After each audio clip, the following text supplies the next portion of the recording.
Hi girls, welcome back to my channel. Thank you so much for watching, and as you can see I've gone for something really different today. So this look was completely inspired by Erin Rose on Instagram. She also makes YouTube videos as well, so I'll insert her Instagram here so you can have a little look.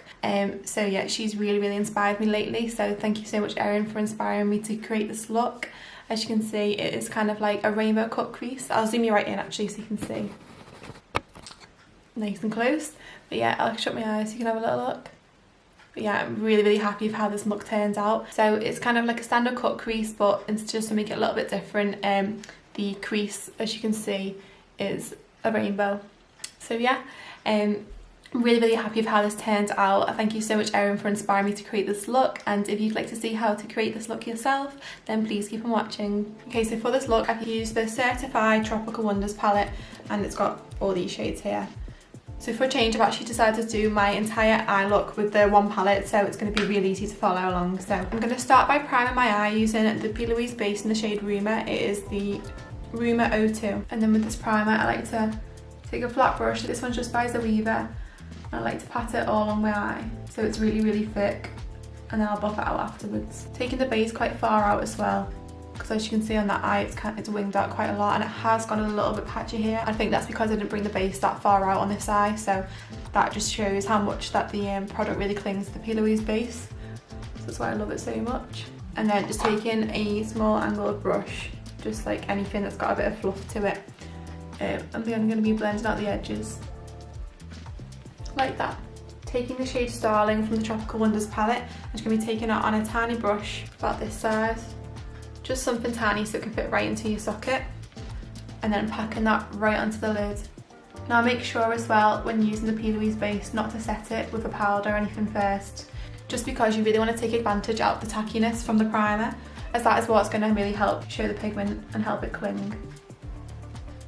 Okay, so now that we have a kind of semicircle shape like that, it's going to look really crazy, but I promise it'll blend out. So to blend it out, I'm just going to be taking the shade Honey Creeper, and it's this gorgeous fuchsia shade here. So I'm just going to be taking a small tapered blending brush, like so. And then again, taking some of that shade Honey Creeper, and then, so I like to start by, again, dabbing the colour on, and then buffing out afterwards. This will help keep all the colours nice and tidy and in shape. I'm so nervous to get this eye even. You don't even want to know how long this one took me. So fingers crossed. And again, looks an absolute state, but it's okay because we're going to blend it out. So I'm going to be using the shade Hibiscus, which is this lovely neon. Again, I'm so sorry about my nails, by the way. I look back at all these videos and I'm like, why did I not do my nails? So just try to ignore that. But where has it gone? Yeah, this neon shade here, Hibiscus. Doesn't look that neon on camera, but it is, as you can see, when it's applied to the eyelid. So with another blending brush, I'm just going to be taking that shade and then just basically repeating that step. I like to bring it quite far up into the front of the brow, because I think it just creates quite a nice effect, so don't be worried about blending too high or anything like that. Now that we've dabbed the colour down, then we can start flicking it out using the same brush. So again at the front here, right into the brow. Why do I have a feeling this eye isn't going to go as good as the other one did? Right, and it might still look a bit like a mess, so we're basically just going to repeat them steps again. So starting again with the darkest tone to the medium and then to the lightest.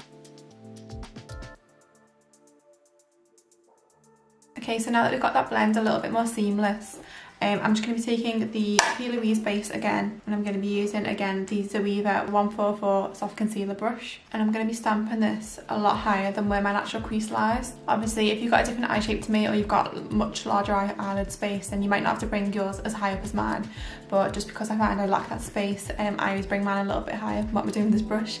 I always bring mine a little bit higher above the crease, especially with us having to do an extra line for the rainbow effect. It needs to be a little bit high to have room, if that makes any sense. So just make sure that your brush is nice and flat. I always like to use a wet wipe at first to kind of flatten it out a little bit, and then take that concealer brush and I'm literally just going to stamp it, trying to get it as even as possible. Try and look straight when you're looking into your mirror, and that will show you where you need the product to be placed. Just going to go back in and really sharpen up that line. Okay, so for me that is probably the most symmetrical that I'm going to get it. I know that it's slightly higher up on the end here, but I can kind of blend in the purpley colour later and sort that out. So that's not going to be a big issue.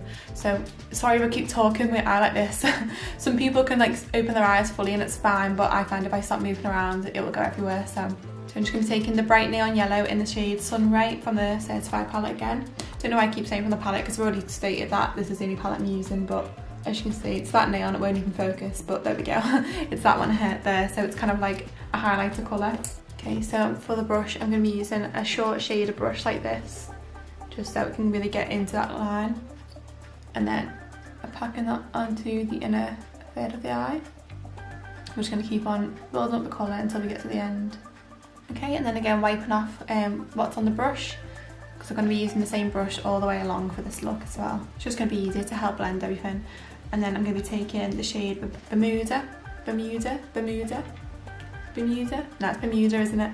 I'm going to be taking the shade Bermuda, which is like, it's like a gorgeous like tealy, aquamarine colour. So, and then putting that in the centre. And then when it comes to meeting up with the yellow shade, I'm just literally giving tiny strokes to kind of merge them both together, like an ombre effect. And then if you're having trouble merging, just go back in with a bit more of the yellow. Okay, so like I've just said, that yellow comes up slightly higher than that one, so I'm gonna be going in with a bit more of the yellow. Okay, so that's just kind of made a limey green colour in it within itself anyway. And it's just fine, just dab the brush, don't try and like swipe or anything like that, unless you really need to at the end, but honestly, just dab the brush and the work will literally happen for you. So, and then for the final colour, and before I cut the crease again, I'm going to be using the shade Atlantic, which is this gorgeous lilac-y, purpley, bluey colour. Yeah, it's kind of like a mix between a purple and a blue, I'd say. And then stamping that onto the end. Now you can do this style eye as well, with absolutely any colour. As I said earlier, I got my inspiration from Erin, and I've actually done the exact same colours that she's used in the what I'm doing right now, the multicolour crease, but instead of, she did like kind of like a khaki green where the purple is, so obviously instead I decided to do purple just because I just think it suits me a bit more, and again it would just make it a bit different, so I'm kind of putting my own touch in it then. Okay, so now that we have the colours placed down nice like that, they're kind of looking even, so I'm kind of happy with that. And then now we're going to go back in and cut the crease again, so basically just doing this a little bit lower than where we cut the crease earlier. So using that same base again. And I'm going to kind of start from where my natural crease is now, so around there. You can kind of see when I look straight, I actually have a line there, so I'm going to use that to my advantage and follow it along. Sorry if my face looks really straight, by the way. I feel like I've literally looked like I've got no personality in this video, but this just takes so much like patience that I need to be like, have the straightest face possible. Not gonna lie as well, your eyes will feel a little bit like cement after this point, just because there's so much product on the lid, but if it looks good then I'm happy. Okay, so now you should have something that looks like this. So again, I'm not going to move my eye too much, otherwise I'll completely ruin it, so I'm going to be looking like an egg for a little bit. So I'm now going to be using the MAC Melon Pigment, which is like a gorgeous rose goldy kind of shade. So as you can see, is that the focus? Yeah, it's gorgeous. It looks a lot more peachy there, but when it's on the lid, it's obviously got a nice gold reflect to it like that. So I'm going to stamp that in the lid to set that in place. Okay, so I think I can breathe again now. So that's with the pigment in place. Oh my god, I've literally just spilled all that pigment everywhere.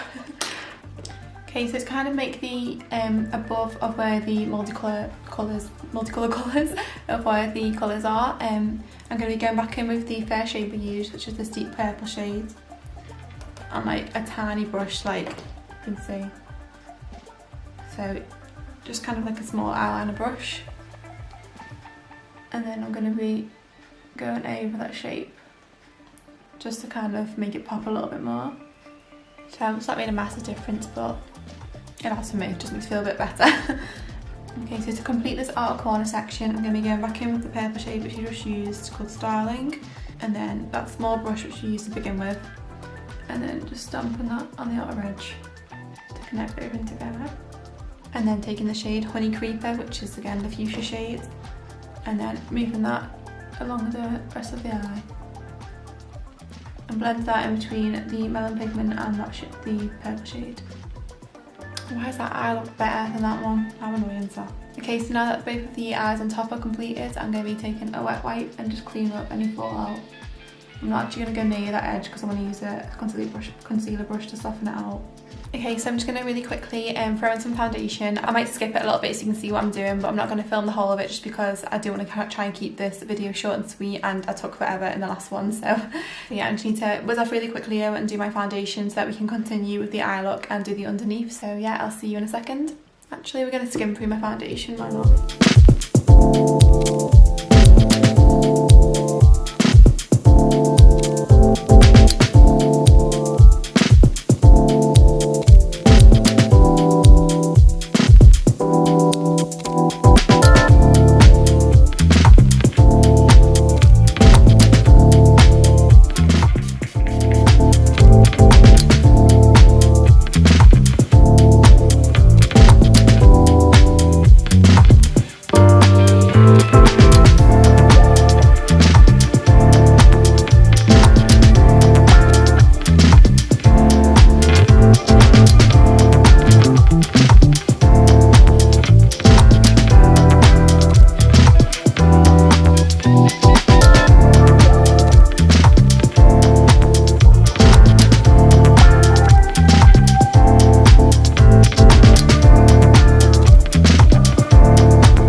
So I'm back and I'm looking a little bit like a drag queen, but that's okay because I'm obviously going to wipe this off afterwards. So basically I've left the bake underneath my eye so that if I get any fallout from the eyeshadow when I do the under eye, it won't ruin my foundation basically. So you may have seen the clip then. I did actually use the P. Louise base again as a primer right below my lower lash line, and I also used it to tidy up the edges slightly. So to finish off, and this is like literally the easiest bit, it's going to take seconds. I'm going to go back in with the deep purple shade again here, the hibiscus, oh no, I'm lying, the starling colour, and then connecting it to the outer corner. Again, dabbing, not swiping. And then taking the shade Atlantic.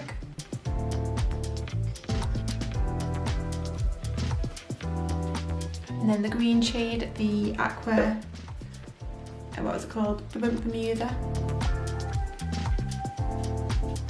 Just go back in that blue to intensify it a bit more. And then finally the yellow shade to connect with the inner corner. And then to complete the eye look, I'm going to be taking the neon pink shade Hibiscus again and placing that all the way underneath.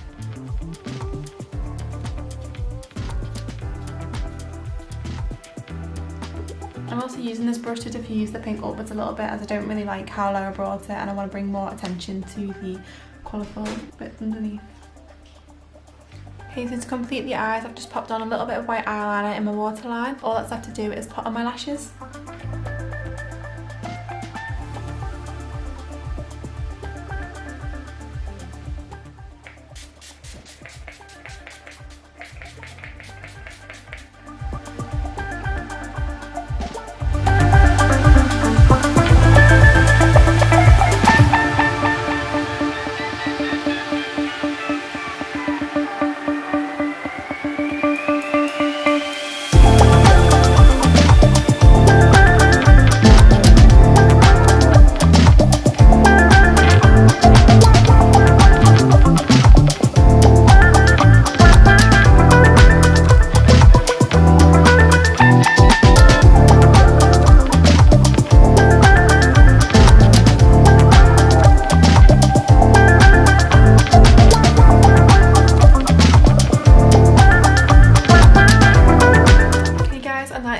All complete. So again, this might look a bit better if I didn't have this horrible bun on my head, but yeah, I'm really happy with how it's turned out, considering that like I never play with colour. So yeah, thank you so much, Erin, for inspiring me to play with colour and get a bit more creative. I'm so happy with the way this look turned out, and I actually followed her tutorial to help me with this look. But yeah, I really hope this helped you feel a little bit more inspired as well, and if you do try this look, then please tag me because I'd love to see how it turns out, especially if you use different colours and things like that. So thank you so much again for watching, and I shall see you in my next video. Bye guys!